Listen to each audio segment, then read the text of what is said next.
3 days after downloading any educational app, you usually know whether a child is genuinely interested or just temporarily excited. And that's a cycle most parents are familiar with now. The first day feels productive, the second day still feels promising, and then suddenly the app never gets opened again, and the subscription quietly just keeps renewing in the background. That hesitation is exactly why the free trial for Simply Piano stood out to me. You can actually see whether your child connects with the experience before committing long term, which matters a lot more with music than people expect, because learning piano only works if the child keeps voluntarily coming back to it after that initial excitement wears off. And after spending time with the app, I also started understanding why the family plan has become such a big focus. Different people in the household can each have their own profiles across piano, guitar, sing, and draw, so the subscription naturally fits into the household. Simply Piano gets to the actual experience of playing very quickly. You open the app, you place the phone or tablet at a comfortable space, and within a few minutes it's already guiding you through notes while listening in real time as you play. And that immediate interaction matters a lot for kids because long explanations usually lose their attention very quickly. The apps keep things moving.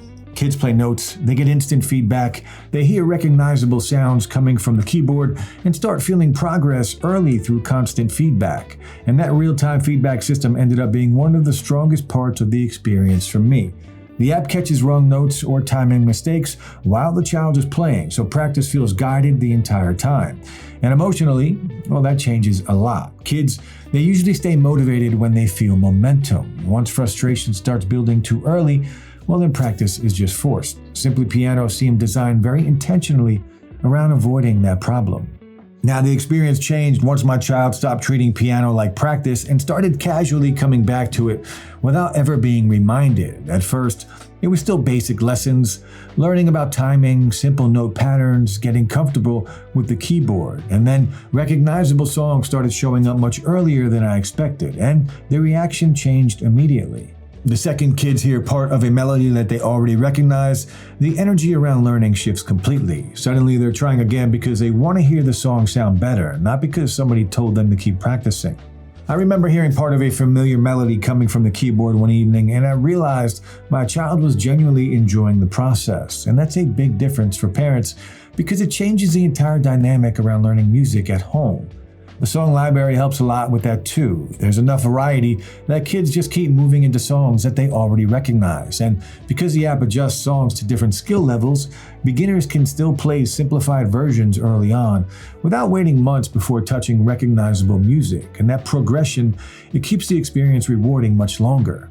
Now, most kids start losing interest once piano practice begins to feel repetitive. They want to play real songs, but early lessons usually slow everything down too much, and that's when practice starts feeling boring. That gap is usually where motivation disappears. Simply Piano handles the beginning differently because the app keeps creating small moments that feel rewarding early on. Progress becomes visible quickly, songs start sounding familiar faster, kids feel like they are building towards recognizable music much earlier, and that's probably the biggest reason the app works well for beginners. The experience keeps momentum alive long enough for confidence to start building naturally, and this is why the free trial matters so much, because educational apps are difficult to judge from marketing alone. You really need to see how your child responds once the app becomes part of the actual routine at home. Some kids connect with interactive learning immediately, others lose interest if the pacing feels repetitive or too technical. The free trial gives families room to figure that out naturally without immediately committing long term. And this 14-day free trial is plenty of time to actually sit down, build a habit, and start playing real songs before you commit to anything. Now, realistically, most parents already believe their child can learn piano. The bigger question is whether the child keeps voluntarily coming back after the first few sessions. You usually get that answer pretty quickly. Within a few days, it becomes obvious whether the app turns into another forgotten subscription or something the child naturally starts opening on their own. And while testing it, I noticed the session stayed manageable enough that practice never immediately felt overwhelming. Even short sessions still felt productive, which is important because consistency matters much more than intensity when learning instruments. Now, the family plan became much more interesting once different people in the house actually started using it, and here's what surprised me. The family plan isn't just simply piano. You get all 4 apps, piano, guitar, sing, and draw, under one subscription. And with 5 profiles on each, the whole house can be learning different things at the same time without stepping on each other. One person could open Simply Piano, somebody else would use Draw later in the day, another family member started spending time with guitar in the evenings. And because everyone has separate profiles, the experience stays organized even with multiple people using different apps across different devices.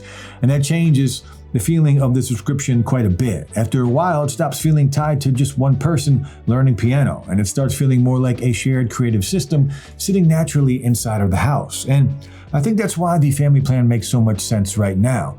Families already juggle enough subscriptions, activities, and schedules. Having one platform where different people can explore different interests under the same account, well, it just makes the whole thing feel much more practical long term, especially because the interests themselves, they usually grow organically. A child who starts with piano might eventually try Draw. A parent who originally downloaded the app for their child might casually start exploring guitar themselves later on. That subscription evolves with the household much more naturally than I expected. Now, eventually, the screen itself slowly becomes less important. Most apps are designed around keeping attention locked onto the device for as long as possible. Here, the screen mainly guides the activity happening away from it, at the keyboard itself, and that creates a very different kind of screen time experience. The child is actively participating the entire time. They're building coordination, rhythm, timing, and confidence while physically interacting with the instrument. The app also avoids making mistakes feel overly punishing. Kids can replay songs, retry sections, and move at their own pace without the experience becoming stressful. And that balance matters a lot because once learning starts feeling frustrating too early, well, that's when motivation usually disappears. Simply Piano keeps that experience encouraging enough that kids keep coming back to it. Parents usually start trying the app themselves after a while. Once the piano is already sitting there and the app is open regularly, parents just start trying a few lessons themselves almost by accident. And Simply Piano works very well for adults because the pacing feels low pressure from the beginning. You can repeat lessons privately, move at your own speed, and practice without feeling judged or rushed. That flexibility makes learning music feel much more approachable for people who always wanted to learn piano but never wanted the structure or pressure of traditional lessons. And with the family plan, adults already have access to everything anyway, so exploring the app yourself becomes very easy once it's already part of the household routine. So after spending time with Simply Piano, the biggest thing that I noticed was how approachable it made learning music feel for beginners. The app keeps the early experience engaging enough that kids continue building confidence, and once recognizable songs start showing up, practice begins feeling much more rewarding naturally. The free trial is a huge part of why I'd recommend it because families can see very quickly whether the app generally fits their household before committing long term. So if you have been looking for a more meaningful kind of screen time or an easier way to introduce music into the household without immediately committing to traditional lessons, I would definitely recommend checking it out, starting with the free trial first and seeing how the experience feels in real life. Overall, Simply Piano succeeds because it makes learning music feel realistic for families who normally assume getting started will be much harder than it actually is. If you want to give a try to Simply Piano, I've included affiliate links in the description, so the channel earns a small commission if you sign up through any of them. No extra cost to you, but it does help support the channel. Alright, that's pretty much it for this video. If you've got any questions or there is something I didn't cover, just drop it in the comments and I'll try to help out. And if this video helped you, feel free to leave a like and sub because it genuinely helps the channel. Thanks for watching, and I'll see you in the next one.